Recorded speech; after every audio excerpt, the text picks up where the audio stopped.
How to kick people in Vrchat. Now in this quick video, I'm going to show you how you can kick someone out of your lobby on Vrchat.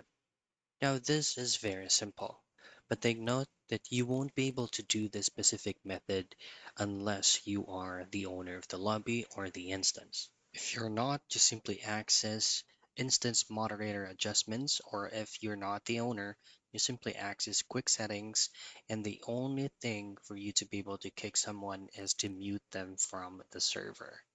So all I have to do at first is inside your current lobby, if you're the owner, all I have to do is to tap on people's specific name while you're in game, and then just simply access quick settings, and you should be able to see the kick user option. Once you select that, they will receive this kind of error message, and it should be successful from there. And that's it. That's how easy and simple for you to be able to kick someone or kick people on VR chat.